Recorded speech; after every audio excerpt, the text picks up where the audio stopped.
Avec la carotte, c'est pareil. Bonsoir à toutes, bonsoir à tous, et bonsoir aux internautes qui nous suivent. C'est à quel sujet? Ce soir, on est plutôt ravis de recevoir Aïda Amara. Aïda Amara, qui a autant d'heures de vol à l'ACB que les dinosaures qui traînent encore dans le secteur. Parce que, on peut le dire quand même, vous êtes arrivé à l'ACB pratiquement en couche-culotte. Donc vous avez effectivement près de 40... Non. Les 40 ans, c'est nous. Les 40 ans, c'est nous les dinosaures. Mais c'est tout ça pour dire effectivement que l'histoire avec l'ACB, c'est une longue histoire. Et ce soir, donc, on vous invite pour c'est le premier livre, avec Ma tête d'arabe, qui va faire jaser dans le Landerneau, mais on en parlera. C'est un livre particulièrement riche, dense, particulièrement bien écrit, on abordera cette question, dans lequel vous racontez votre histoire, vous racontez des choses à partir de votre histoire personnelle, vous ouvrez sur l'histoire collective, puisqu'il sera aussi question, à travers l'histoire familiale, de la colonisation, de la guerre d'Algérie. Il sera question des attentats du 13 novembre 2015 en particulier. Vous abordez des questions qui sont liées à l'identité, qui sont liées à l'histoire migratoire. Et tout ça, vous le faites sur un ton très distancé, beaucoup d'humour, très littéraire aussi. Vous êtes journaliste de formation, mais on sent une plume plutôt littéraire. Et peut-être qu'avant d'aborder, de décliner un peu tous ces thèmes, la première question, pour celles et ceux qui ne vous connaîtraient pas ici, je n'ai pas l'impression qu'il y en ait beaucoup qui ne vous connaissent pas, mais en tout cas on a nos internautes, donc c'est de vous présenter très rapidement avant de décliner les points qui sont présents dans votre livre. Donc, bonsoir à tous et à toutes. Comme l'a dit Mustapha, je suis Aïda Amara, journaliste de formation, réalisatrice, et j'ai une histoire assez pas singulière, mais en tout cas riche avec l'ACB, vu que j'y suis arrivée très jeune. J'y ai pris mes premiers cours de kabyle, mes premiers cours de danse, et c'est l'un des lieux emblématiques quand même de mon enfance. J'y ai passé beaucoup de temps. Et pour un peu situer un peu plus mon histoire familiale, mon père est kabyle, étonnamment.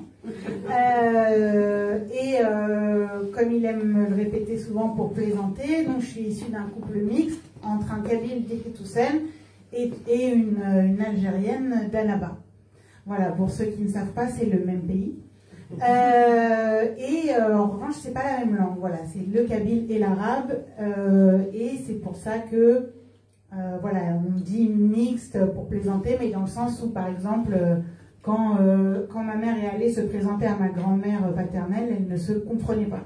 L'une parlait le kabyle, l'autre l'arabe, donc elles ne pouvaient pas communiquer. Donc c'est pas si anodin que ça, même si on en rigole quand même aujourd'hui.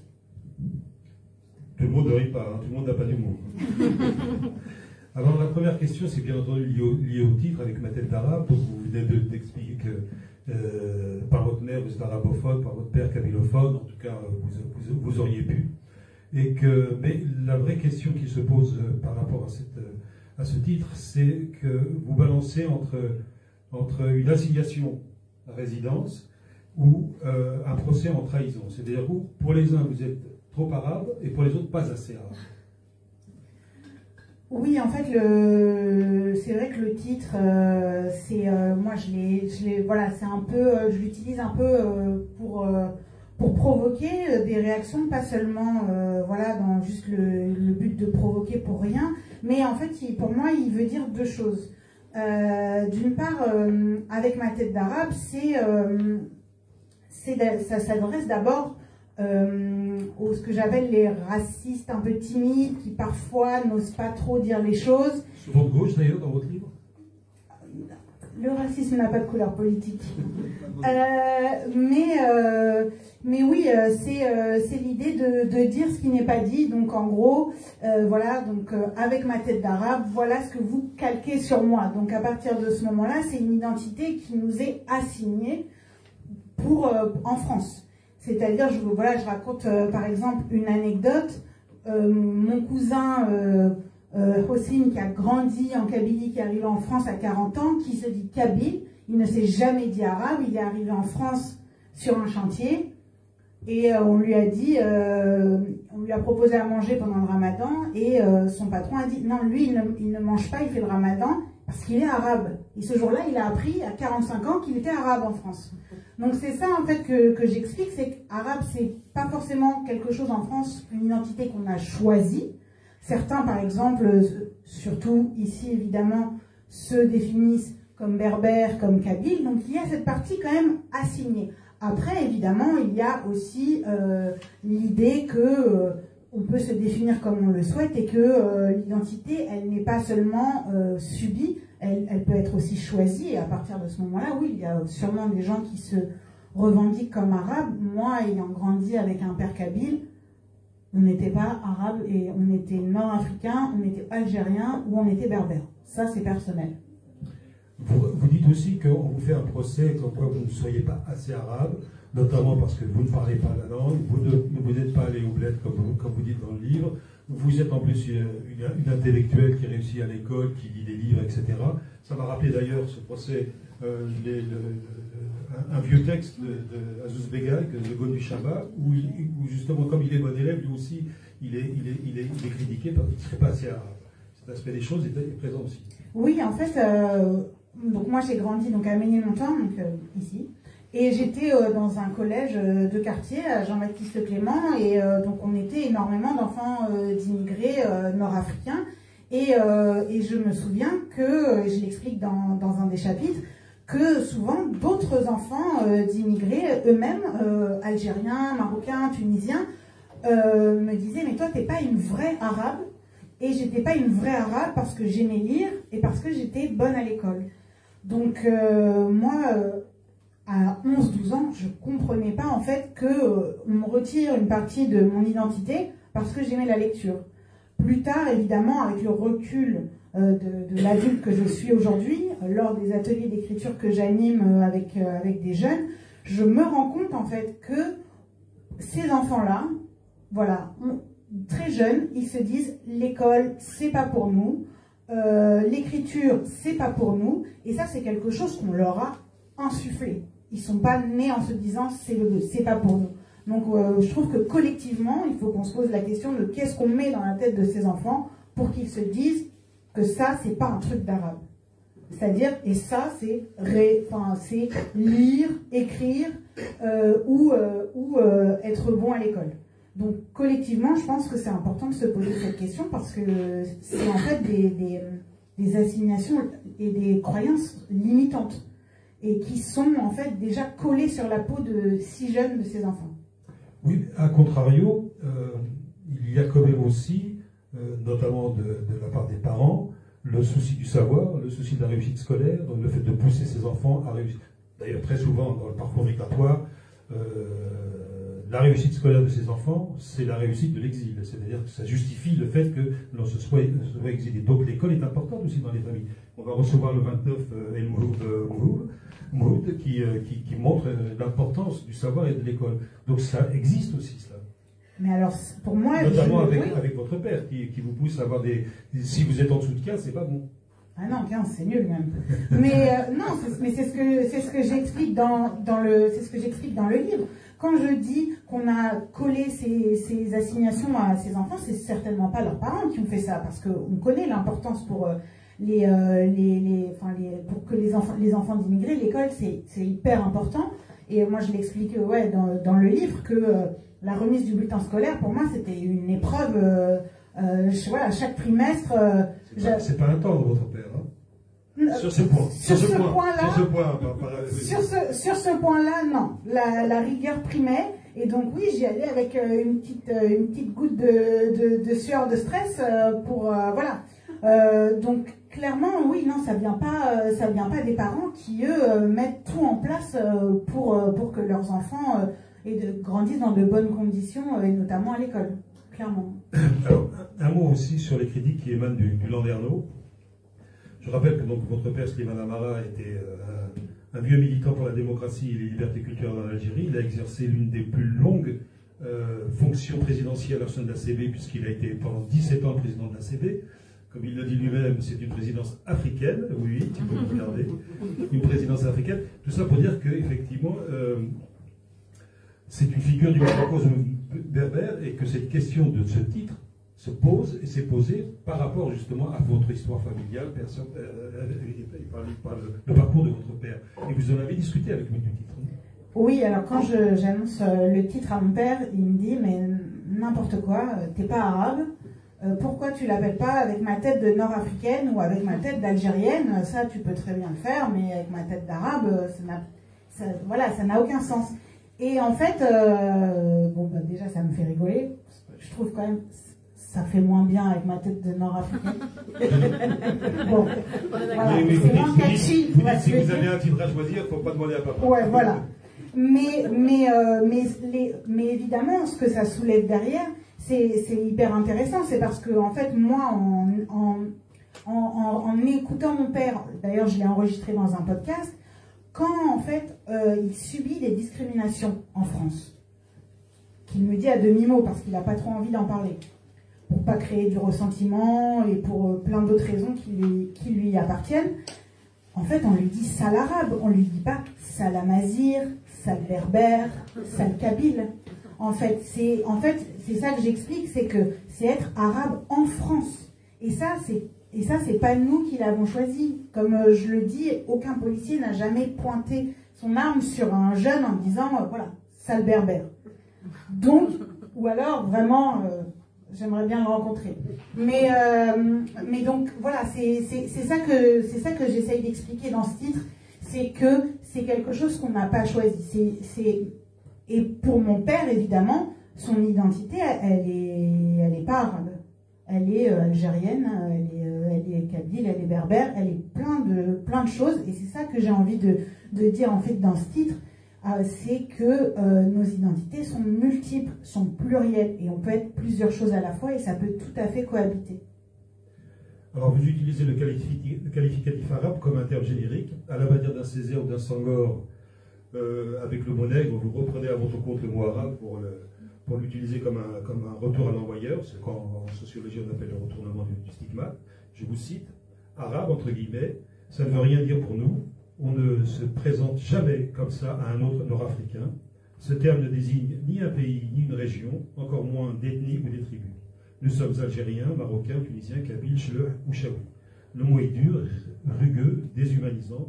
Il n'est jamais associé à un fait positif.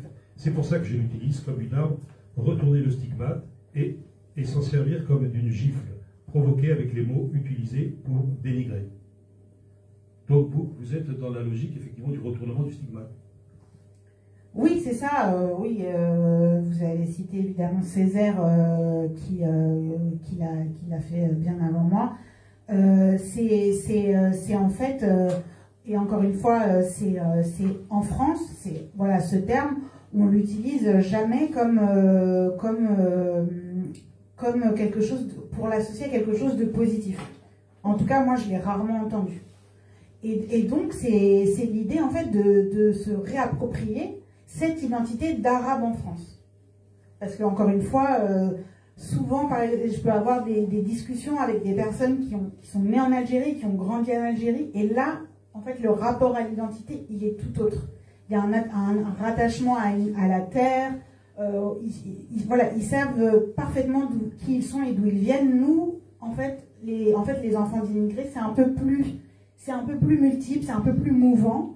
Et donc, oui, j'essaye en fait de me réapproprier ce terme pour ne plus qu'il soit seulement associé à ce qu'on vient de dire. Vous l'avez dit là tout de suite, c'est-à-dire que ce qui est important pour vous, c'est la pluralité des appartenances. C'est plutôt le manteau d'Arlequin plutôt que la tunique austère d'une pureté fictive. Mais est-ce qu'il n'y a pas quand même un risque en réutilisant le terme, en se réappropriant ce terme qui vous est renvoyé comme un stigmate, de contribuer à une forme d'essentialisation, pire ou d'un enfermement?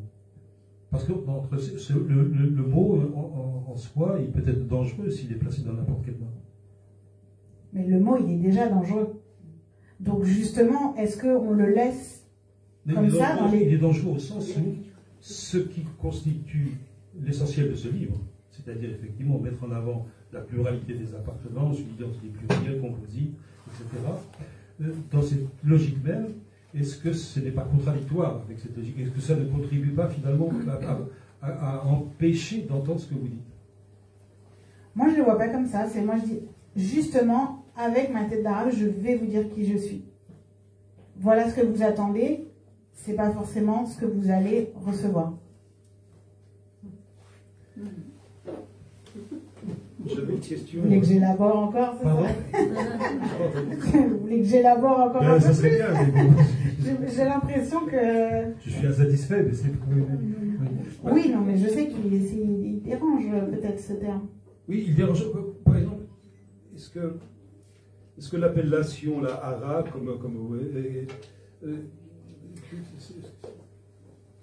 cette revendication, comment vous faites le lien entre cette revendication que l'on peut comprendre sociologiquement dans le cadre de la société française, dans le cadre de l'immigration et de toutes les représentations qui couvrent ces œuvres, etc. Comment vous le conjuguez avec cette capacité que vous avez effectivement aussi à vous dissocier d'un certain nombre de comportements, d'idéologies, etc. Je pense par exemple à une critique ou un commentaire qu'avait donné Tassalit Yassine à propos d'Abdelmalek Sayad, qui est le grand sociologue de l'immigration, intouchable dans les cercles universitaires. Et elle nous disait qu'Abdelmalek Sayad, par exemple, sur les questions de féminisme ou sur les questions de revendication culturelle, avait mis un bémol pour ne pas briser l'apparente unité finalement de l'immigration, en l'occurrence à l'époque, qui était effectivement qualifiée d'arabe.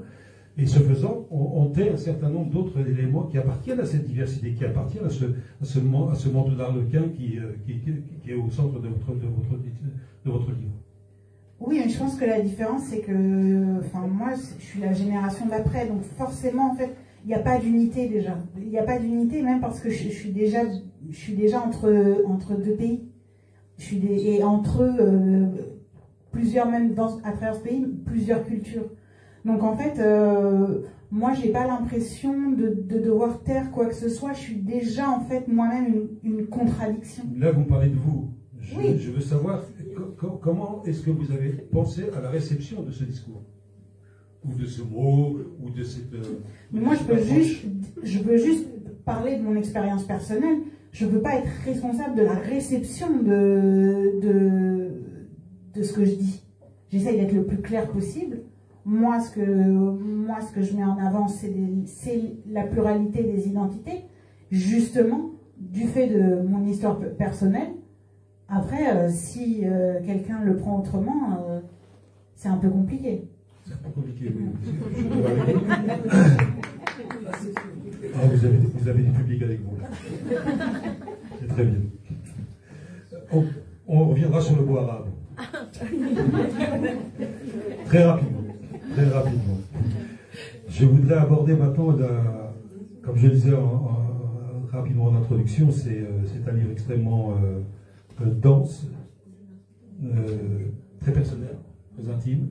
Vous vous livrez avec beaucoup de courage, parce que au centre, je pense que c'est pratiquement au moins la moitié du livre, vous racontez que le 13 novembre 2015, vous étiez à une terrasse d'un restaurant, et à l'heure où des terroristes attaquaient le restaurant à la Kalachnikov.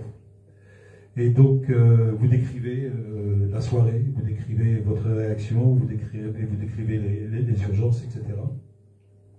Vous le faites même encore une fois avec humour, parce que vous faites allusion à une paire de chaussures neuves qui vous empêche de courir, ou qui vous ralentit dans votre course. Et il y a de longs développements sur le parcours de reconstruction. Il y a deux éléments qui entrent en considération dans ce parcours de reconstruction. C'est à la fois tout le travail thérapeutique que vous avez mené, les médicaments, etc. Et puis, ce retour vers le passé familial notamment, et qui nous ramène à l'histoire collective, la guerre d'Algérie en particulier. Et une thérapeute, qui a été essentielle, vous dit, parce que vous n'avez pas été blessé, alors que vous étiez avec deux amis qui ont été blessés. Vous dites, vous savez, certaines blessures sont plus difficiles à soigner que des plaies. Je vais peut-être, si vous le voulez bien, pour aborder cette partie, vous faire lire un passage, page 97, okay. 99.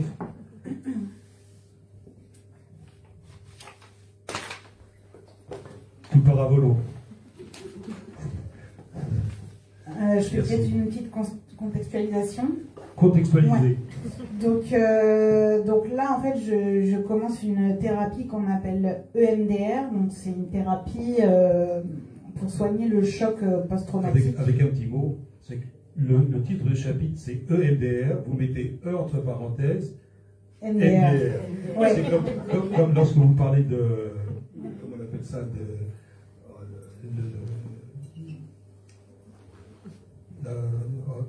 il y a TOS dans le titre. Ah oui, la résilience. La résilience TOS. Donc c'est pour vous donner une idée de l'humour qui court tout au long du livre. Oui, donc c'est cette thérapie. J'ai dit TOS, vous avez retrouvé. Résilience, ouais. Bah après, je l'ai écrit, donc heureusement, je retrouve il n'y a qu'une fois TOS dans le livre. Oui, c'est vrai. Oui, là où je parle de l'idée de résilience un peu marketing qui peut être un peu compliqué à naviguer pour les victimes de trauma. Et donc là en fait, le principe de l'EMDR, c'est de soigner le choc post-traumatique, et ça vous fait revivre des moments un peu comme des flashs, et c'est censé un peu remettre le cerveau un peu à sa place, on va dire, parce que quand on subit un traumatisme, un choc, le cerveau est toujours, on va dire, en mode survie. Donc souvent, ça provoque évidemment des réactions un petit peu difficiles. Alors, je commence. Oui. Un peu de pudeur.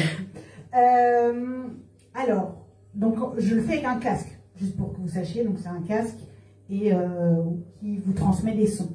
Donc je dois retirer le casque, je fonds en larmes. Tous les murs que j'avais érigés pour me protéger sont en train de s'écrouler. Je n'ai plus le choix, je dois accepter ma sensibilité et redéfinir ce qu'est la force. Est-ce que pleurer, ressentir des choses font de moi une mollassonne que la société va avaler toute crue? Comment survivre si je ne suis plus dure ni protégée par un verbe acéré? Ces séances me transforment en pleureuse invétérée. Je n'arrive plus à masquer mes émotions. Je pleure pour la petite fille qui a perdu sa mère si tôt, pour la jeune femme qui doit reconstruire sa vie. En fait, je pleure pour moi. C'est nouveau, avant, je pleurais que pour les autres. Mais il est où le bouton off? J'ai des comptes à régler avec Isabelle, c'est la psy. Certes, je suis très contente que la thérapie fonctionne, mais je n'ai pas le mode d'emploi. Je ne me suis pas construite comme ça dans ce rapport aux larmes. Je me sens sans défense, vulnérable, nue. Quand elle me demande comment je vais, je lui réponds que pendant des années, mon moteur a été la rage, la colère. Maintenant que j'ai l'impression d'être devenue un chamallow, qu'est-ce qui est censé me servir de carburant? Isabelle me sourit. Votre sensibilité, par exemple, votre empathie, votre créativité. Ouais, ça a l'air moins puissant quand même. Isabelle laisse toujours s'installer un silence quand elle sent que je n'ai pas tout dit. Je n'arrive pas à associer les larmes, à ne pas associer les larmes à la faiblesse. J'ai l'impression d'avoir perdu ma force. Vous ne pensez pas que votre sensibilité peut être votre force? Si vous n'étiez pas sensible, vous ne seriez sûrement pas revenu sur vos pas pour vos amis. L'empathie, c'est une force. C'est quoi être fort pour vous? Dans notre monde, les personnes sensibles se font rouler dessus. Pour être fort, il faut être dur, ne pas se laisser faire, savoir se défendre, ce genre de choses. Et donc, ceux qui pleurent sont faibles, c'est ça, m'interrompt-elle? Je sens que ma démonstration prend l'eau. Non, bien sûr, peut-être qu'il faut changer votre définition de la faiblesse. Cela vous permettrait aussi d'être moins dur avec vous-même. Je dois dire que pendant longtemps, les émotions, ça n'a pas été trop mon truc. Il ne faut pas s'imaginer pour autant que j'aurais eu une enfance de karaté kid, qu'on m'aurait regardé d'un air dur en me disant « relève-toi » après que je me sois égratigné le genou au square. Pas du tout. J'ai même eu des câlins, des « je t'aime » de mon père. Ce qui est chez les Algériens pas si fréquent. Non, j'ai décidé seule qu'il fallait être dur pour être résilient, comme les personnes qui me ressemblent. Et j'ai quand même été élevée par un homme algérien, kabyle de surcroît. Pour ceux qui ne connaissent pas, c'est un peu comme un breton, mais avec un shot de seum en plus. Mon père tapait son crâne chauve avec son poing en me disant, tout sourire, les Kabyles, on a la tête dure. Moi, j'ai la tête dure et contrairement à mon père, j'ai un casque de cheveux très fourni qui ajoute une couche de protection. De toute façon, en vérité, plus vous faites le dur, plus vous cachez des choses. Je m'adresse ici aux sensibles undercover, on vous voit. Personne ne croit votre cinéma. Je vous juge pas, je fais pareil. Le problème avec les forteresses, c'est qu'elles ne sont pas éternelles. Donc cette psy, cette psy va remonter donc dans les souvenirs, et un en particulier qui est peut-être encore plus prégnant dans votre attitude que l'attentat auquel dont vous avez été victime. C'est quoi le souvenir? Le souvenir, c'est le décès de ma mère. C'est le décès de ma mère, et c'est ce que j'explique un peu dans ce passage. En fait, c'est le moment où je décide de ne pas pleurer, donc à 6 ans. Et en fait, je ne saurais pas expliquer, enfin là je l'explique un peu, personne ne m'a dit ne pleure pas, enfin, j'ai pas du tout été élevée à la dure comme ça, mais je sais pas, par mimétisme je pense, je me suis dit que on ne montrait pas trop ses émotions, que pleurer c'était un peu impudique et que ça se faisait pas devant les gens. C'est-à-dire qu'en plus, vous dites dans ce passage que le fait de voir autour de vous, dans le regard, dans les regards pleins de larmes, c'est ce qui semble avoir été un déclic, je ne sais pas comment appeler la chose, mais à ce moment-là, vous décidez de ne plus pleurer. Oui, en fait, les gens qui pleuraient à ce moment-là, ou qui, en tout cas, avaient les larmes aux yeux, m'énervaient. Je m'en souviendrai. Et donc, en fait, en miroir, moi, j'ai décidé que je serais pas comme eux. Mais, comme je le dis dans le livre, on ne peut pas tenir une vie sans larmes. Donc ça laisse forcément des traces. Et c'est en fait à ce moment-là, au moment de la thérapie, que j'accepte en fait de redéfinir ce que je pensais être la force en fait, et je me rends compte que pour ne pas me percevoir aussi comme une personne faible, je dois changer la définition de la faiblesse, et donc je l'appelle, mais je le pense vraiment maintenant, sensibilité. La forteresse Aïda, c'est un peu écoulé. Oui, un peu. Oui, un peu. On sent bien qu'il ne faut pas trop vous chercher comme ça. Alors, l'autre chemin de reconstruction, c'est que, je ne sais pas si c'est une décision, si c'est venu comme ça, etc. Vous retournez dans l'histoire familiale, dans le passé familial en particulier.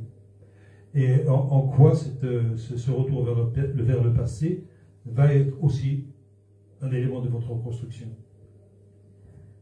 En fait, j'explique que voilà, le choc du trauma, il faut le voir comme une sorte de tempête.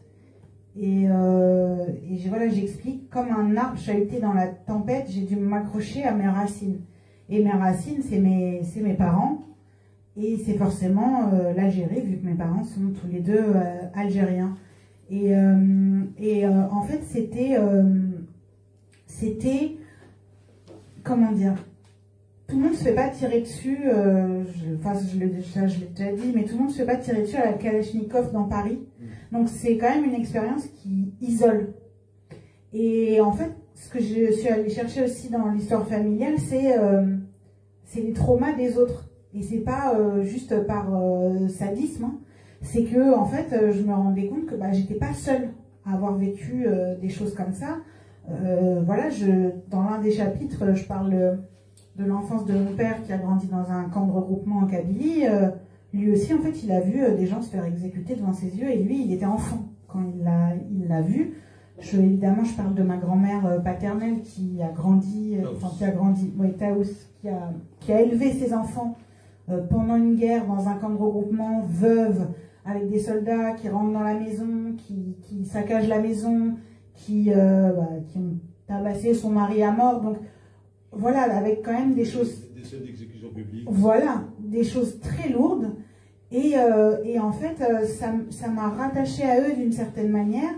Et surtout, ça m'a montré que malgré ça, en fait, ils avaient pu quand même faire rayonner toute leur humanité dans ce qu'ils m'avaient transmis, mon père et puis ma grand-mère par son biais, à savoir voilà, une forme de dignité, d'amour. C'est des personnes qui n'ont jamais cédé à l'amertume, alors que franchement, il y a de quoi, hein. Mais voilà, et ça, c'est quand même quelque chose, on parle beaucoup de résilience. Tos, encore une fois. Mais voilà, je dis que la plus belle des résiliences, c'est quand même le fait de leur capacité à transmettre en fait de l'amour et que moi j'ai reçu, quoi. À un moment, vous êtes donc aussi en visite à Ndaba, dans la famille de votre mère, et un soir, vous vous dites, c'est la première fois que j'écris avec le mot « je ». C'est-à-dire ça. En fait, je suis journaliste, donc on n'écrit pas, on dit pas « je ». Et en plus, il y a aussi quelque chose de familial, de culturel, où on ne dit pas trop « je », on dit « nous ». Moi, je me souviens quand j'essayais de faire parler mon père, quand j'essayais de faire, mon père l'enregistrer pour un podcast sur son enfance pendant la guerre d'indépendance en Algérie, il me racontait l'histoire de l'Algérie, l'histoire de tous les Algériens et de toutes les Algériennes. En fait, ça lui semblait complètement saugrenu de dire « je », comme si ça voulait dire, comme si je ne suis pas le seul à avoir vécu ça, enfin, c'était tout un pays. Et donc, en fait, voilà, l'utilisation du « je » aussi, elle est presque politique.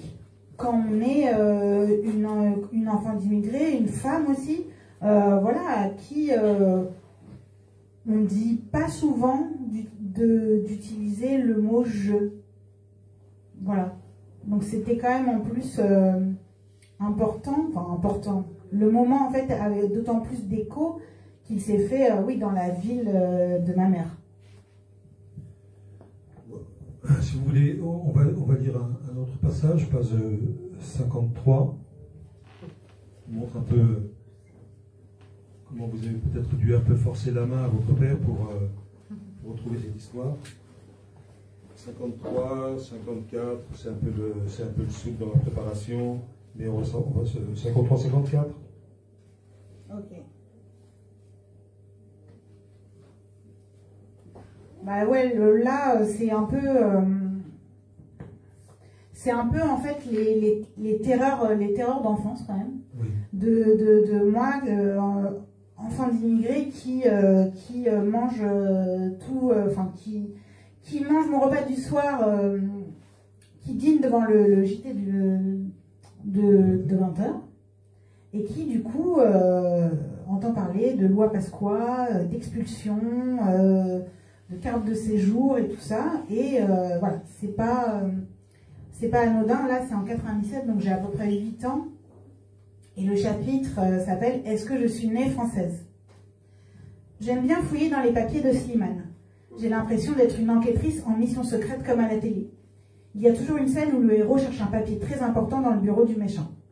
Quand je me lance dans une fouille, je dois faire très attention. Slimane est maniaque et il a l'œil. Une fois, j'ai inversé une pochette jaune et une pochette bleue dans une pile et Slimane m'a immédiatement grillé en rentrant. « Tu as encore fouillé dans mes papiers. Tu vas me foutre le bordel. » Peu à peu, j'ai appris de mes erreurs. Aujourd'hui, par exemple, je me limite à la pile d'enveloppes posée sur le buffet. Slimane fume une cigarette dans la cuisine. J'ai 5 minutes devant moi. Le compte à rebours est lancé. Alors, quittance de loyer. Waouh, ça coûte cher de vivre ici. Quoi d'autre? Je tombe sur une petite carte verte. Carte nationale d'identité, république démocratique et populaire. Je déplie le document. Sur la page de droite, je découvre une photo de mon père avec une coupe de Jackson 5. Ouais, il a eu des cheveux un jour. Oui, c'est possible. Pas que lui. Nationalité algérienne. Je savais que mon père était algérien, mais je pensais qu'il était aussi français comme moi. Ma carte d'identité, à moi, elle est bleue et c'est pas écrit en arabe dessus. Mais s'il est algérien, on peut l'expulser. J'ai vu ça sur France 2. On peut renvoyer les étrangers dans leur pays sans raison. J'entends mon père tirer le petit cordon du système d'aération de la cuisine. Il a fini sa cigarette. Vite, je remets tout en place et fais semblant de chercher un stylo dans un pot posé sur le buffet. Ah, tu es encore en train de fouiller? Pas du tout, j'étais en train de jeter juste un coup d'œil à ta carte d'identité. Ce n'est pas une super défense, mais au moins je peux enchaîner sur ce que je veux lui demander. Papa, t'es pas français? Pourquoi tu ne demandes pas la nationalité française? Tu vas te faire expulser, je vais me retrouver toute seule. Certes, c'est une entrée en matière un peu dramatique. Mais c'est vrai quoi, j'ai plus qu'un seul parent. Qu'est-ce que je vais devenir si on l'envoie en Algérie? Je suis bien comme ça en étant algérien. Et ne t'inquiète pas, personne ne va m'expulser, j'ai une carte de séjour. Qu'ils essayent, tiens. Quelques mois plus tard, alors que mon père prépare à manger, j'allume la télé. Nous dînons souvent devant le JT de France 2. Un reportage sur les lois Pasqua me laisse alors sous le choc. Les enfants d'Algériens nés en France ne seraient pas français. Qu'est-ce que c'est que cette histoire? J'ai même déjà mon passeport. Ça voudrait dire que je serais née algérienne? Je comprends plus rien. Aïda, j'entends mon père qui m'appelle depuis la cuisine. Quoi? Viens voir. Il veut probablement que je mette la table, mais il tient toujours à ce que je me déplace d'abord. Il me dit ensuite pourquoi il m'a appelé. Je ne vais pas hurler dans tout l'appartement quand même. Dans la cuisine, mon père termine de cuire des frites. Prends les assiettes, ma fille, c'est bientôt prêt. N'oublie pas mon felfel. J'attrape 2 assiettes d'une main et ouvre le frigo de l'autre. J'en sors le ketchup et un piment entier imbibé d'huile d'olive posé sur une petite assiette, chacun son condiment. Mon père dépose 3 feuilles de sopalin dans la grande assiette destinée aux frites qu'il a préparées maison, meilleure que celle du McDo. Une fois à table, j'observe la chorégraphie bien rodée pour préparer son sandwich aux frites. Il commence par couper son piment en 6 petits morceaux égaux au centimètre près. C'est ensuite le tour du pain, une baguette qui tranche minutieusement avant de l'ouvrir en 2. À l'aide de sa fourchette, il incorpore quelques frites, mais pas n'importe comment. Elles doivent être parfaitement parallèles au pain, avant qu'il ajoute les morceaux de piment. Mon père est tellement maniaque que même son assiette est bien rangée. Quand le felfel est trop fort, il s'essuie le crâne en s'exclamant « Celui-ci, c'est un tueur !» Ce jour-là, pas de piment tueur pour Slimane. Je guette le bon moment pour lui parler de ma dernière angoisse générée par le JT. Je me lance. « Papa, t'es sûr que je suis née française ?» Il lève la tête interloqué. C'est vrai que j'ai pas fait l'effort de contextualiser ma question. Il y a un reportage qui dit que les enfants d'Algériens en France ne sont pas français. Ça veut dire que je suis expulsable. Slimane enfile alors sa meilleure blouse de pédagogue pour décortiquer les accords d'Évian et les lois Pasqua pour sa fille de 9 ans. Tu es né et tu vis en France. Mais j'ai 2 parents algériens. Tu es né en France de 2 parents nés français. Ta mère et moi sommes nés avant l'indépendance de l'Algérie en 62. L'Algérie était encore française. C'est prévu dans les accords d'Évian. Tout enfant né en France de parents nés français en Algérie est français de naissance. J'acquiesce rassuré. Ouf, personne ne pourra remettre en question ma nationalité française. Les enfants d'immigrés sont comme ça. Ils croient dur comme fer aux principes républicains. Ensuite, ils grandissent.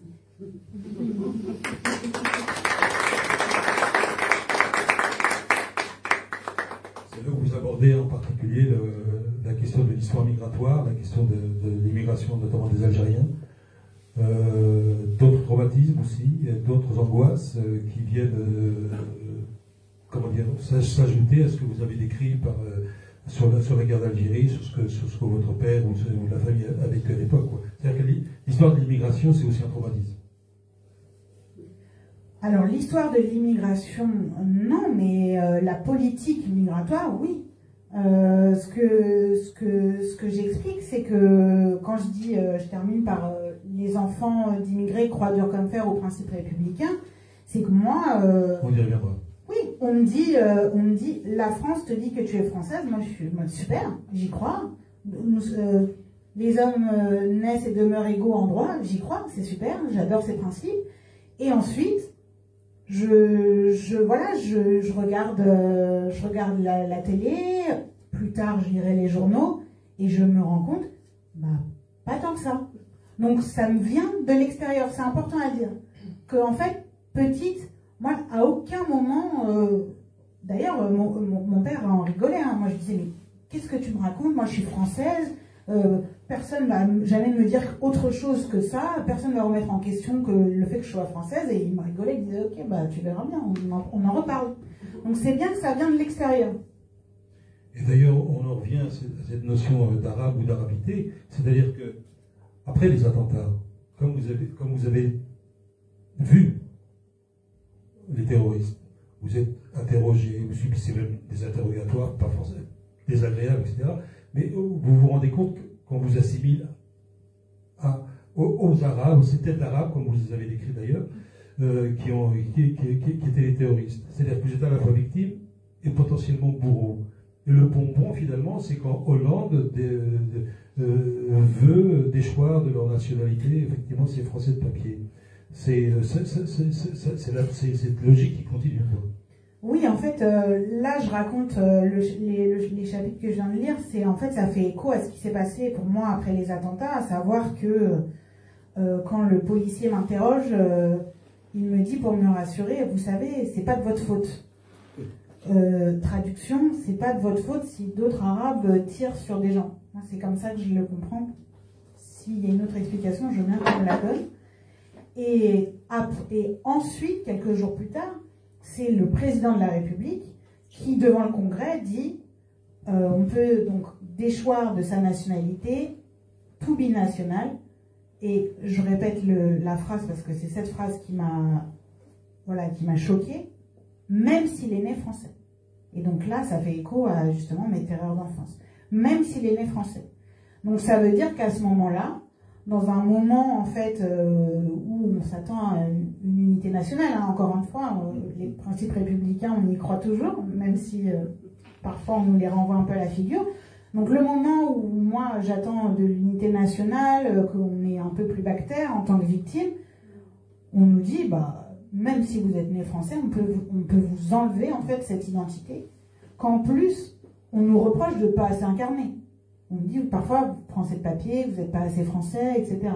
Donc apparemment, on ne l'est pas vraiment si on peut nous l'enlever. Donc ça, pour moi, c'était une double violence. Ouais.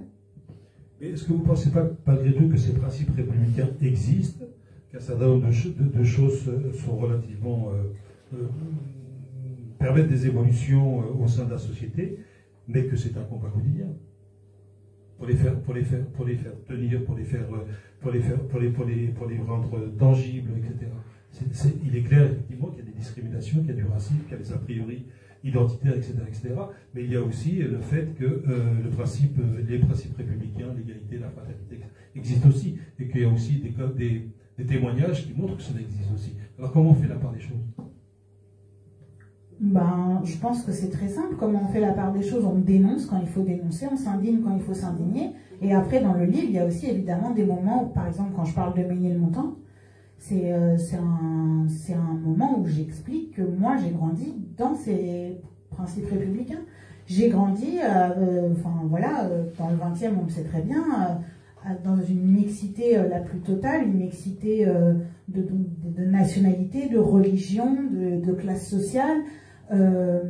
Et donc moi, cette illusion du vivre ensemble, moi j'y crois vraiment parce que je l'ai vécu ici, en fait, à Ménilmontant. La République est à Ménilmontant. Exactement. Ça va plaire à plier. Longue vie au 20e arrondissement. D'accord. En termes de sociologie, alors, de manière très large, parce que dans la logique de ce que vous dites, c'est que vous êtes très bourdieusienne dans ce bouquin. Vous êtes vraiment dans la reproduction des inégalités, etc. Vous ne faites pas comme un autre sociologue, Raymond Houdon, du facteur individuel quelque chose de plus important que les inégalités sociales.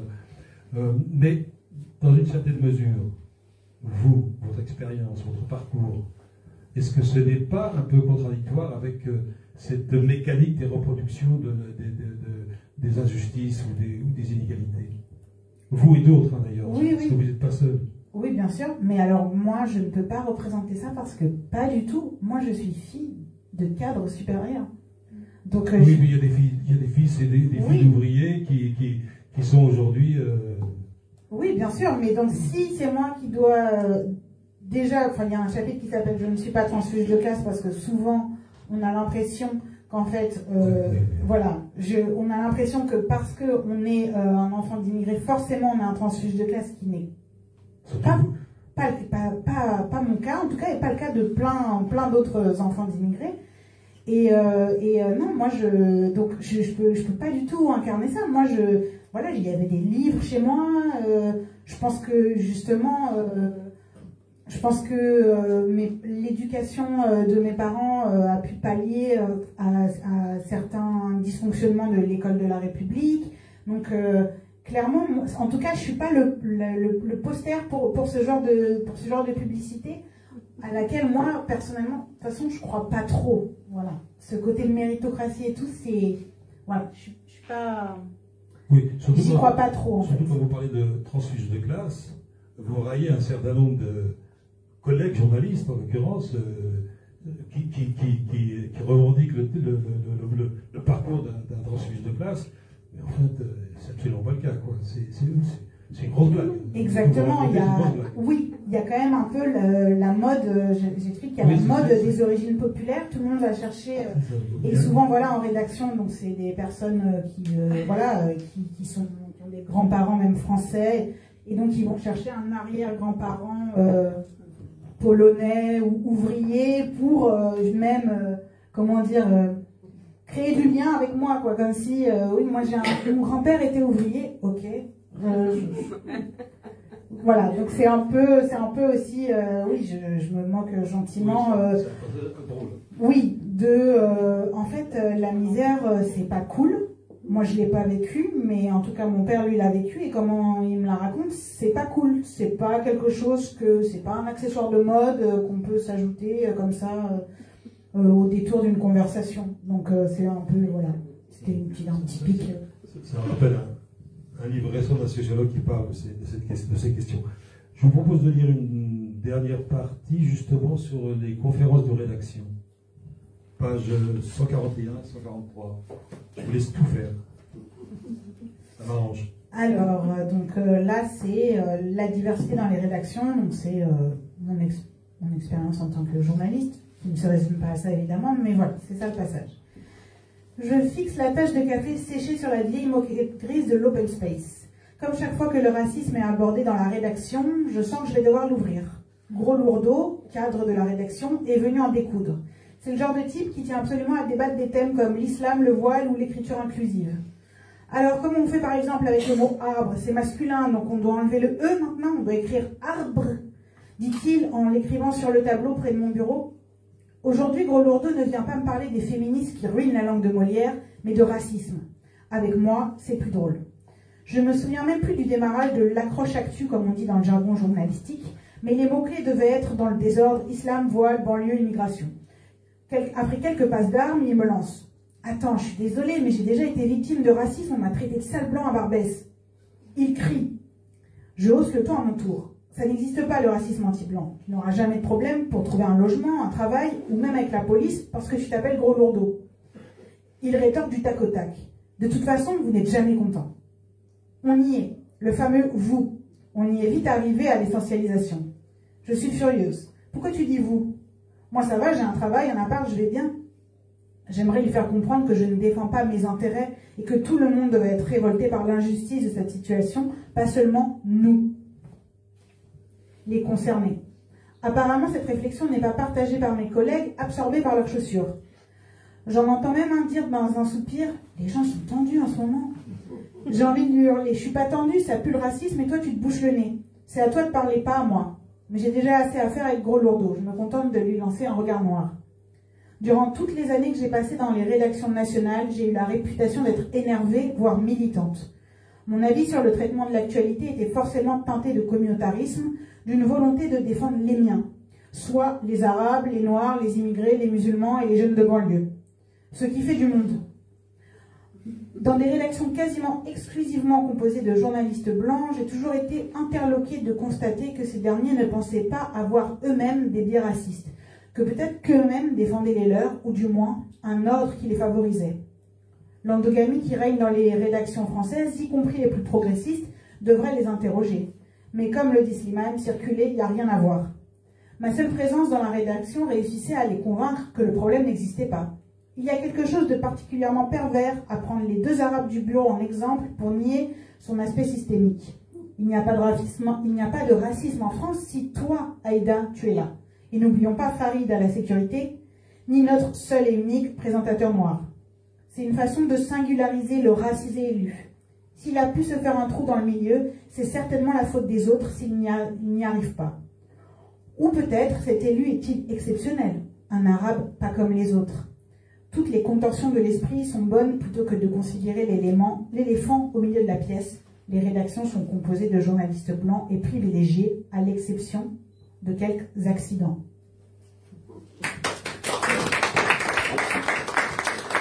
Bon, vous êtes applaudis, mais est-ce que les choses n'ont pas bougé un peu? Est-ce que dans les rédactions, les choses ne sont pas un peu plus métissées ou enfin métissées? Il n'y a pas de sens, c'est pas le terme. Bah, non. Cet extrait il date de 2017, donc qu'est-ce que ça veut dire bouger? Je veux dire, on parle de quand? la question, c'est pas seulement le fait de savoir s'il y a des journalistes, comment peut-on dire, issus de la diversité, enfin, il y a plein de mots très jolis pour dire ça.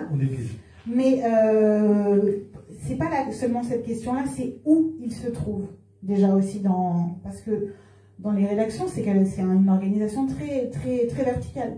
Donc si vous prenez directeur ou directrice de la rédaction, il n'y en a pas. Si vous prenez les rédacteurs en chef, rédactrices en chef, il y en a très peu. Donc en fait, c'est aussi le traitement médiatique qui est insufflé par les directions dans les rédactions. Le traitement médiatique, il reste le même. Parce que si vous avez un stagiaire, même s'il est un enfant d'immigré, il n'a pas le pouvoir sur la ligne éditoriale. Donc, est-ce que ça a changé? Peut-être, mais en tout cas pas assez vite et pas assez en profondeur. Mais est-ce que ce que vous décrivez là, est-ce que c'est pas le constat qu'en fait de la société française, qui reste une société relativement inégalitaire, aristocratique, etc., qui a quelques origines d'ancien régime, qui fait que, effectivement, que ce soit les femmes, que ce soit les personnes issues de l'immigration ou d'autres catégories, c'est bloqué. Enfin, où l'ascenseur social fonctionne lentement, difficilement. Oui. C'est pas seulement. Oui. Bien sûr que les rédactions ne sont que le reflet de ce qui se passe en France. On peut faire le même constat avec l'Assemblée nationale, on peut faire le même constat avec plein d'autres institutions françaises, évidemment, oui. Alors, l'une des conséquences du syndrome post-traumatique, c'est que vous avez abandonné la profession de journaliste. Je dirais pas que je l'ai abandonné, je dirais que je l'exerce autrement. Oui. Ça m'intéresse plus de faire ce qu'on appelle du hard news, donc ça veut dire de l'info continue, comme ça, heure par heure. Là, en l'occurrence, je fais des ateliers d'écriture journalistique avec des jeunes, souvent issus de quartiers populaires. Et pour moi, c'est une forme de journalisme, parce qu'on écrit des articles. Mais c'est une façon d'être peut-être plus près de la raison pour laquelle j'ai fait ce métier, c'est-à-dire rencontrer des gens et raconter des histoires. Dans ce qui constitue votre manteau d'arlequin identitaire, il y a un certain nombre d'éléments qui le composent. On a compris la vérité, l'espace de l'arabité dans un flou qualificatif qu'on ne développera pas ici. Donc il y a le quartier Ménilmontant. Vous avez aussi votre Madeleine. C'est pas comme Proust, c'est pas la Madeleine de Proust, c'est la Madeleine de Slimane.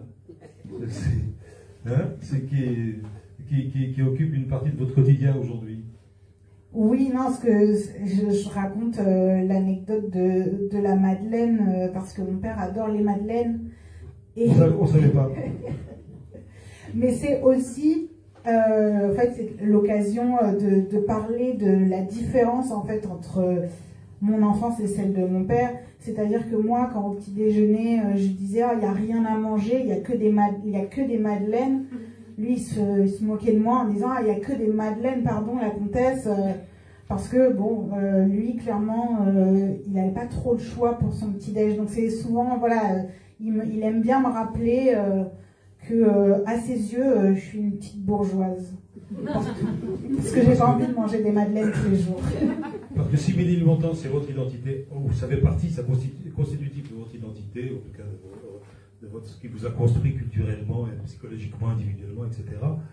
C'est pas forcément le même Ménilmontant, parce que le prix du café, lui, ne paye pas au même tarif que vous, par exemple. Là, il se moque de vous, là aussi. Oui, il se moque de moi parce que moi, j'aime boire des lattés au lait d'avoine et que lui, ça le dépasse que je paye 5 € pour boire du café. Donc voilà, encore une fois, voilà, moi j'ai en grandissant à Paris, évidemment que j'ai chopé quelques petits trucs entre temps. Donc oui, évidemment, je peux aller manger mes sardines à la cantine kabyle du coin, mais je bois aussi mon latte au lait d'avoine tous les matins. Et ça coûte plus cher qu'un expresso à la cantine des hommes libres. Je sais. Et ça dépasse dans le vieux kabyle en tendance bretonne. Voilà, mais c'est aussi pour montrer que on n'est plus aussi comme nos parents, quoi. Il y en a une dose de parisianité en plus. Heureusement. Alors, un autre aspect, un autre élément constitutif de votre identité au sens le plus... c'est pas quelque chose d'essentiel. Enfin, c'est un point de blocage entre vous et moi. Hein.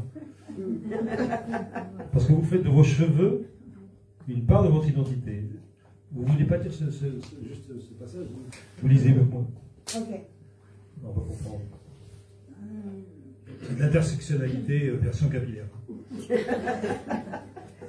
Voilà, juste avant, j'explique qu'en fait, quand j'étais petite, donc j'aimais pas mes cheveux bouclés et que ma cousine qui arrivait d'Algérie m'a dit: j'ai une super solution pour toi, ça s'appelle, excusez mon français, le cardoun. Pour ceux qui veulent le dire avec l'accent, je vous en prie, faites-le. Voilà. Et je m'étais rendu compte que c'était encore pire, parce que ça lissait les cheveux, mais ça gardait quand même le volume. Donc j'avais pas du tout la queue de cheval d'une Spice Girl comme je l'imaginais. Mais donc derrière ce sujet, évidemment, il y a quand même le sujet des cheveux qui, pour moi, est politique, même si...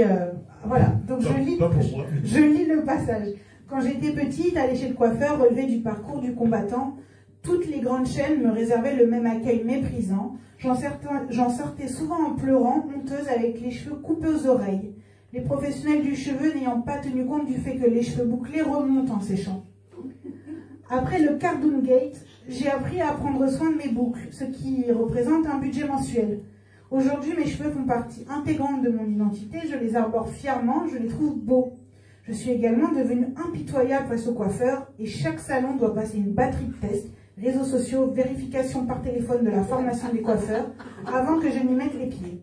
C'est peut-être exagéré, mais je le dois bien à la petite fille dépitée par sa coupe de caniche. C'est dit. Deux dernières questions avant de vous faire échanger avec la salle. Vous dites: je descends d'une longue lignée de résistants. Et ce retour vers le passé, vers votre famille, vers les parents, les grands-parents, les cousins, etc. Qu'est-ce que cela vous a apporté dans votre parcours de reconstruction? En fait, je cite une autrice et poétesse américaine, enfin afro-américaine, Maya Angelou, qui dit, alors c'est de l'anglais, c'est I came as one, but I stand as 10,000. Donc c'est je suis une, mais derrière moi, on est 10 000. Et c'est un peu ce que j'ai retrouvé en fait en faisant ces recherches sur ma famille, c'est que je me suis sentie moins seule et ça m'a beaucoup ancrée. Ça m'a ancrée en France. En fait, et pour revenir au titre avec ma tête d'arabe, en fait, on nous colle une identité en France, et en apprenant et en connaissant maintenant très bien mon histoire familiale, en fait, je suis plus du tout, je suis même imperméable à ces assignations et à ces choses comme ça. Je sais d'où je viens. Je suis aussi fière de ces origines sans en faire un espèce de truc nationaliste ou ouais, en étendard. C'est juste que voilà, c'est des hommes et des femmes qui se sont battus pour la liberté, qui ont gardé voilà cette empathie, qui ont subi des choses dures dans la vie, mais sans en fait se laisser happer par les circonstances qui ont été les leurs et qui ont été pour eux bien plus difficiles que les miennes. Et donc souvent, oui, quand je suis un peu, je me sens un peu chahutée, je repense voilà, à tous celles et ceux qui sont venus avant moi, et je me dis quand même, ça donne de la force. Vous dites effectivement, leur plus grande réussite, personne n'a pu leur enlever leur capacité à aimer, c'est le plus beau cadeau qui va être transmis. Oui, on parle beaucoup de transmission, de ce qu'on perd quand on est un enfant d'immigré. Donc je parle par exemple des langues. Voilà, j'ai perdu les langues, j'ai perdu le kabyle et l'arabe, mais on ne parle pas forcément de ce qu'on garde. Et ce qu'on garde, voilà, quand même, la transmission, elle a cet aspect aussi universel qui est, voilà, nos parents, ils nous ont transmis avant tout beaucoup d'amour, et c'est quand même ça qu'il faut retenir, plus que ce qu'on a perdu, je pense. Une dernière question sur l'écriture. Comment vous avez abordé l'écriture de ce récit? On a compris, particulièrement difficile, sûrement, intime, alors qu'on y trouve, il y a une tendance journalistique, mais comme je l'ai dit en introduction, on sent une fibre littéraire, on sent beaucoup d'humour, beaucoup de distance, il y a beaucoup de mots en arabe, beaucoup de mots en kabyle, etc. Comment s'est fait ce travail d'écriture? Le travail d'écriture, il s'est fait, alors... Le mien marche. 1, 2... Ah, ça remarche. Il est capricieux un peu. Ouais, le travail d'écriture, il s'est fait, en fait, avec l'idée de fragmentation. Avec l'idée que tout était parti un peu en éclat, et qu'il me fallait, en fait, rassembler les différents morceaux, fragments, aussi à la manière de la thérapie EMDR, qui fait en fait faire c'est la construction du livre. Exactement, des flashbacks en fait qui crée des associations entre des souvenirs qui ne sont pas forcément évidentes de prime abord. Et donc c'est pour ça qu'en fait dans le livre on navigue comme ça entre plusieurs époques, entre plusieurs moments, entre plusieurs personnages, parce que je voulais que ce soit voilà, organique. C'est un peu comme ça que ça s'est passé dans ma tête. Dans ma tête, et je pense voilà, c'était le bordel. Donc il fallait que le livre reflète ça. Mais évidemment, c'est un bordel très structuré dans le livre. Voilà, j'ai dû bosser pour ça, contrairement au bordel qui est dans ma tête quotidiennement. Merci Aïda. Si vous avez des réactions ou des questions, c'est le moment, avant qu'on ne ferme la salle. Allez-y. Bonsoir. Ça marche? Non, ça marche pas là. Je peux parler sans. Ouais, c'est surtout pour nos camarades internautes, parce que nous sommes suivis par des millions d'internautes. Je pense que ça marche. Ouais. Merci. Je suis désolée, je vais me lever parce que sinon. On ne vous voit pas Ça, à la tribune. Ok, je pense que c'est bon. Du coup, merci pour cet échange qui est super intéressant. Moi, j'avais une question, peut-être qui va être un peu en décalage par rapport à ce que peut penser la salle, parce que je ne viens pas du tout de Paris. Je suis kabyle, et j'ai grandi à la campagne dans le nord de la France, donc dans un contexte où il n'y avait pas d'autres kabyles et où les gens étaient très racistes. Et je pensais que dans des grandes villes où il y a beaucoup de kabyles, comme à Paris et dans le 20e arrondissement, ce rapport de être tout le temps renvoyé à la figure de l'arabe, être tout le temps exotisé, fétichisé, serait beaucoup moins important, et qu'il y aurait aussi peut-être plus de repères par rapport à la présence d'autres enfants aussi, kabyles, certains qui connaissent peut-être plus leur histoire, etc. Voilà.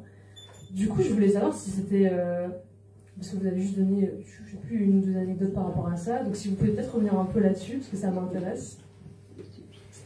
Oui, en fait, déjà je pense que moi je suis allée donner des ateliers d'écriture en ruralité et j'ai vu que c'est très difficile. Bravo. Voilà, pour les personnes racisées. Mais clairement, le nombre protège. Donc moi, quand je grandis à Ménilmontant, j'étais une parmi tant d'autres, et donc c'est pas là que s'est joué le rapport au racisme. Comme tu as pu le voir dans le livre, ça me venait vraiment de la télé, ça me venait de l'extérieur, ça me venait des médias, mais c'est après en grandissant que là je me suis confrontée donc au monde extérieur, parce que plus on monte, voilà, dans certaines professions, etc., et moins on trouve des personnes qui nous ressemblent, ou qui sont perçues comme telles en tout cas. Et donc oui, c'est quand en fait j'arrive au lycée, dans un lycée bourgeois, ou quand j'arrive à la fac, ou quand j'arrive dans les rédactions, c'est là où, quand je vais dans les ministères, c'est là que ça se joue pour moi à ce moment. Je me dis, ah oui, donc ce que je voyais à la télé, là, c'est moi qui le vis, quoi. Mais c'est vrai que clairement, mon enfance, non, là, j'ai pas subi de discrimination à l'école. Justement, moi, à l'école, on me disait que t'es pas assez arabe. C'était vraiment un autre sujet. Donc, clairement, oui, on a quand même ces repères-là. On a quand même, voilà, un nombre qui fait qu'on n'est pas toujours stigmatisé. On n'est pas le seul dans la pièce. Moi, la seule dans la pièce, je l'ai découvert en rédaction bien plus tard, du coup. Mais oui, grandir avec ça, je pense que oui, ça doit ajouter quand même une couche. D'autres questions ou réactions?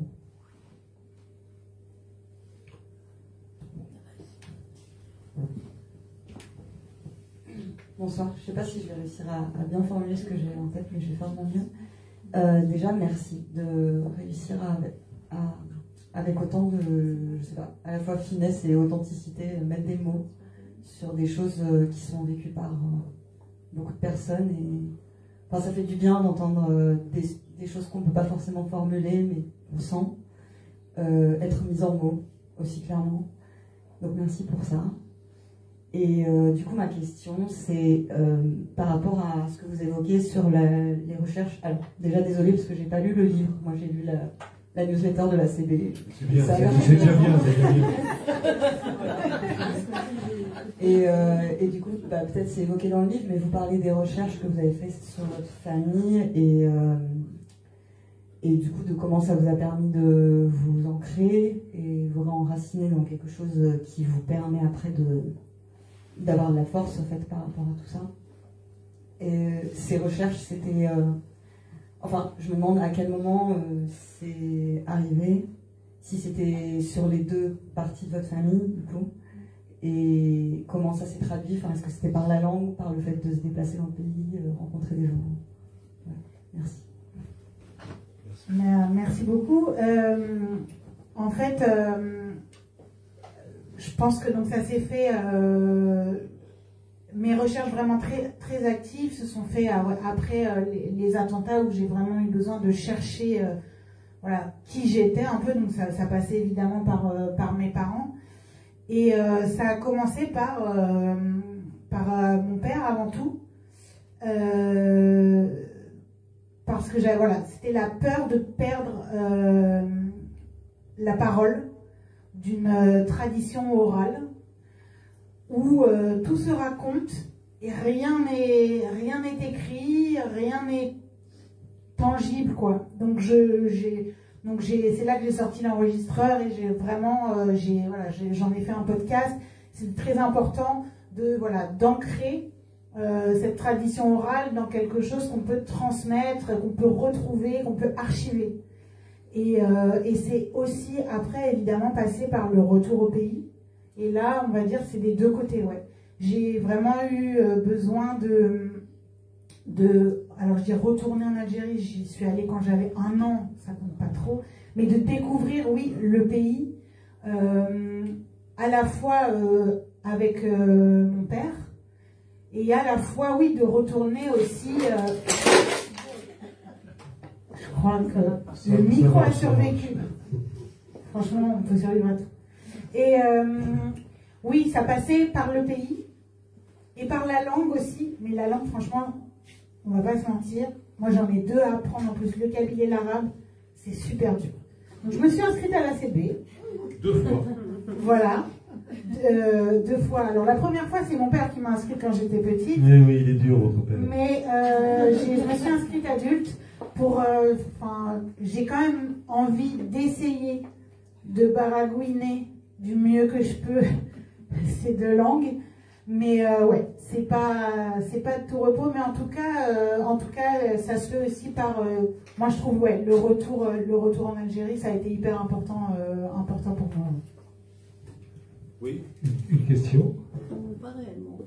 Non, un commentaire, un non-commentaire alors? Non, pas un non, parce que je pense que tu as suffisamment présenté le livre. C'est très gentil ça. Moi, ce que je voulais dire, Aïda, c'est que c'est vrai, j'ai lu ton livre, je l'ai lu avec beaucoup d'intérêt. Mustapha l'a dit, il est très bien écrit. J'ai été très, très surprise de te découvrir. Pour une arabe. Pour une arabe, voilà. De te découvrir, de lire ton histoire, de lire l'histoire de ton père, de ta mère. Et dans ton livre, je te remercie parce que je crois que nous qui sommes aujourd'hui vos parents, tu m'as donné une prise de conscience sur la nécessité de la transmission parce que je me rends compte qu'en fin de compte, nous, on a connu un petit peu l'histoire de nos parents, mais que votre génération ne connaît pas et l'histoire de leurs grands-parents et connaissent encore moins l'histoire de leurs parents. Et c'est quand j'en ai discuté avec mon fils, et en lisant ton livre, je me suis dit, ouais, moi qui travaille beaucoup sur la transmission, eh ben, je me rends compte que si j'interrogeais mon fils sur mon histoire, je pense qu'il n'arriverait pas à la raconter entièrement. Et donc c'est pour ça que ton livre est vraiment très intéressant sur cette nécessité de transmettre, et tu le fais avec beaucoup d'humour parce que tu as un regard sur ton père, et moi j'ai eu des éclats de rire parce que connaissant ses mimiques, je voyais très bien le sandwich les étrangers et le feu et je voyais tout quoi. Et donc merci parce que moi je l'invite, j'invite beaucoup de monde à le lire ce livre parce que tu poses les bonnes questions et cette question de l'arabe, elle remonte à loin et elle est permanente, comme tu l'as dit, elle est perçue négativement. Et tant qu'on aura des politiques migratoires qui ne prennent pas la question migratoire comme quelque chose de positif, nous resterons toujours avec nos têtes d'arabe. Merci Swan. Tu veux réagir ou je demande aussi Oui, réagis. Oui, moi ça me touche beaucoup quand en fait ce que j'écris, Prends le mien, c'est celui du chef. Ouais. Ce que j'écris suscite des discussions, encore plus entre mère et fils.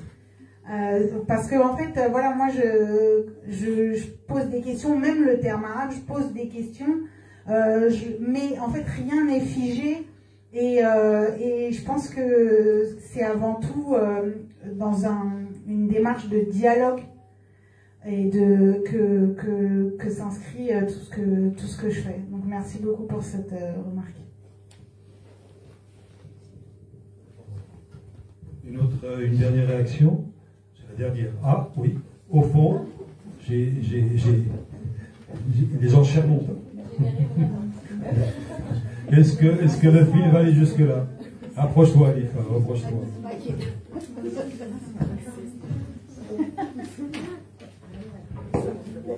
Merci beaucoup. Alors, il y a un problème? Non, il n'y a pas de problème, Alifa. Vas-y, parle dans le micro, parlez dans le poste. Oui, j'ai beaucoup aimé cet échange, effectivement.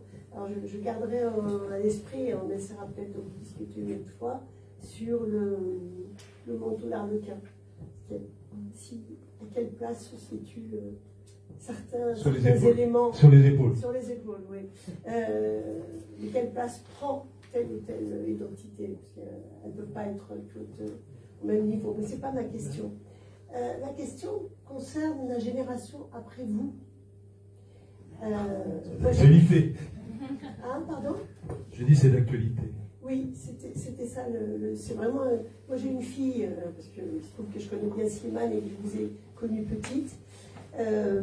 J'ai une fille un peu plus âgée que vous, à peine, quelques années. Et je vois qu'entre elle et vous, entre ma fille qui a 40 ans et vous-même, je sens déjà une différence.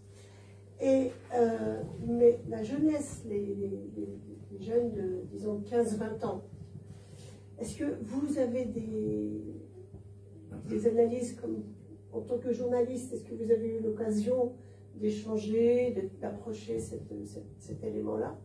Et quel regard vous avez sur ces têtes d'Arabes de 15-20 ans, voilà, par rapport à leur manteau d'Arlequin? Je ne sais pas si c'est clair ce que je dis. Oui, c'est clair. Mais je ne veux pas rentrer plus profondément dans ma question. Je préfère que ce soit vous. Oui. Mais si c'est pas clair, Non, mais je pense que J'ai croisé votre fille en cours de Kabyle d'ailleurs. Donc même si on est pas sur on est quand même sur la même longueur d'onde sur certains trucs. mais oui, alors moi les jeunes que je vois, c'est des jeunes qui pour beaucoup habitent dans des quartiers populaires, donc qui je peux parler que de ce que je vois avec eux, et j'ai pas l'impression que ça aille vraiment mieux.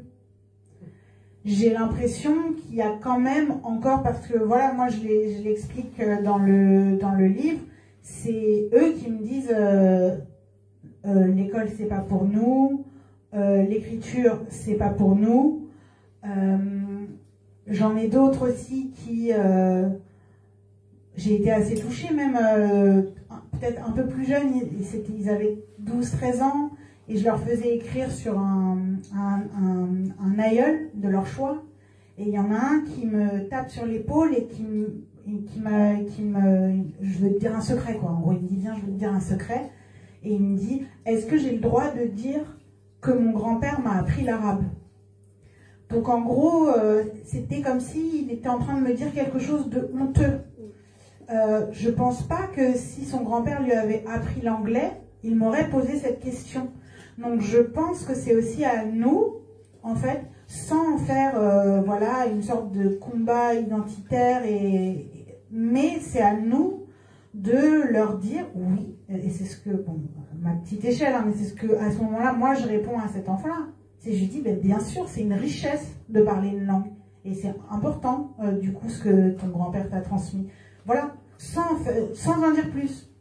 Et donc, oui, je pense qu'on a chacun et chacune un rôle à jouer là-dessus, parce que j'ai pas l'impression qu'en tout cas, le monde extérieur, voilà, on va pas parler de 2027 et tout ça, mais je pense pas que ce soit forcément très réjouissant. Moi, j'ai des filles de 16 et 13 ans qui ont des têtes d'arabe. C'est pas facile pour elles aujourd'hui. Et même dans des quartiers bourgeois, c'est pas facile. Ouais, ouais. Et ce qu'elles subissent aujourd'hui, moi j'ai pas l'impression, moi, une cinquantaine d'années, fils d'immigrés, j'ai pas l'impression d'avoir subi aussi frontalement et aussi durement qu'elles, dans le contexte actuel.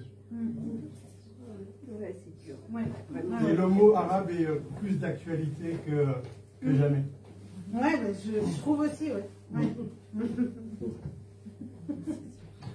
Une dernière réaction? Oui.